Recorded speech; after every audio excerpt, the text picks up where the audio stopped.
Bonjour, bienvenue ici, Johan Yangting, une petite vidéo très rapide où je voulais parler du doute et de la peur, parce que c'est vrai que on me dit beaucoup que il faut ne plus douter, ne plus avoir peur. Et je ne suis pas du tout d'accord avec ça. Quand je parle de vaincre ses peurs, de vaincre le doute, ça ne veut pas dire détruire complètement les peurs et détruire complètement le doute. C'est-à-dire que quand on n'a plus peur et qu'on n'a plus de doute, c'est que ça devient de la folie. Vous savez, il y a des exemples que je donne beaucoup, c'est que les gens qui n'ont plus, qui ont que des certitudes et qui n'ont plus, qui ne doutent plus, qui se remettent plus en question, c'est des gens souvent dangereux, c'est des extrémistes.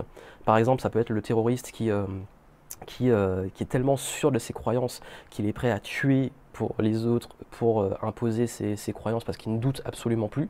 Et essayer de raisonner un gars comme ça, un kamikaze, vous ne pourrez pas. Souvent, les gens, quand on les fait rentrer dans les sectes, ils ne doutent plus de leurs croyances. Et ce qui fait que quand on essaie de convaincre de les sortir de la secte, il y a tellement plus de doutes, tellement plus de remise en question que les gens sont enfermés dans leur certitude.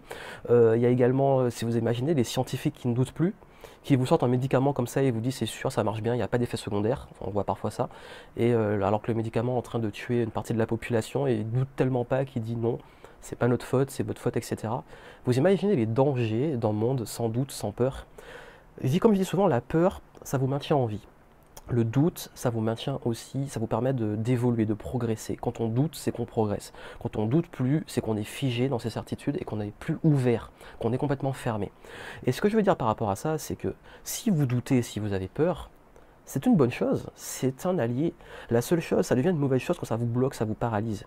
Ça doit vous servir, le doute et la peur, ça doit vous servir à vous remettre en question et à analyser la situation. Qu'est-ce que j'entends par là?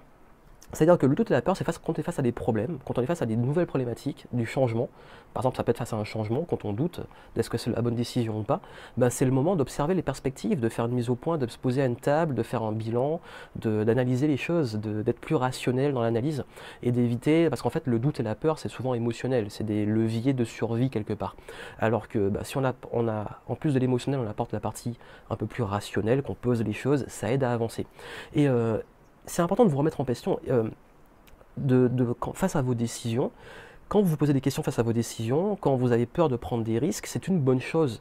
C'est une bonne chose et c'est un indicateur que vous êtes en train de faire quelque chose qui a du sens pour vous et qui est important pour vous. Imaginez si vous n'avez pas peur je sais pas, là je sais pas à quel étage je suis, deuxième, troisième. Si je me mettais à faire des vidéos en m'asseyant là sans avoir peur de tomber en arrière, c'est que j'aurais pas grand chose, soit j'aurais un surplus de confiance, soit j'aurais pas pris en compte l'environnement, ça peut être le vent, le fait de pouvoir tomber, de glisser, de la solidité de ça, bref, ou alors tout simplement que je suis complètement fou et que je m'en fous de ma vie. Bref, des choses qui font que c'est pas forcément très intelligent, parce que j'ai rien à y gagner de faire ça. Bref, la peur et le doute, ça maintient en vie, ça fait évoluer. Ça ne doit pas vous paralyser. Ça doit servir de moteur de remise en question, de moteur de réflexion, de moteur de prise de décision, dans le sens analyse de la situation. En aucun cas un moteur de frein, en aucun cas un moteur de... Parce que je sais qu'il y a beaucoup de soi-disant coachs qui vous disent faut buter la peur, buter le doute, boum, arracher les chaînes, allez-y, foncez. Ça n'a pas de sens, à un moment il faut arrêter. Si on n'avait plus peur, on serait quand même des psychopathes qui n'ont plus d'émotions. Donc c'est important de... C'est-à-dire que ce sont vos alliés, ce sont des indicateurs de survie et de les utiliser à votre avantage, de les retourner à votre avantage. Et c'est le message que je voulais faire passer. C'est juste un petit message très rapide de vous dire que voilà, c'est des choses qui font partie de la nature humaine, qui sont là, c'est pour une bonne raison, et que c'est dangereux pour vous de ne plus avoir peur, de plus vaincre le doute, et que votre but, c'est pas de détruire vos peurs, le doute, c'est d'avoir le courage d'affronter ses peurs et d'avancer avec ses peurs, et aussi le courage, l'acceptation de douter, de se remettre en question, parfois vous prenez prendre une mauvaise décision, d'analyser les choses, se remettre en question, et c'est comme ça qu'on progresse, qu'on avance, et qu'on évolue dans sa vie. Donc voilà, c'était le petit message. Si ça peut aider certaines personnes, que vous voyez des personnes qui doutent, qui ont peur et qui ne comprennent pas un petit peu ce qu'il y a derrière, ou des personnes qui sont un petit peu trop dans le discours, les peurs et les doutes, ça sert à rien, il faut les arracher. Partagez autour de vous cette vidéo, ça peut servir à aider. Et puis ça peut vous aider, en description, je vous ai mis un lien vers une vidéo qui peut vous aider à travailler, à vaincre ses peurs, à vaincre ses doutes, ses croyances.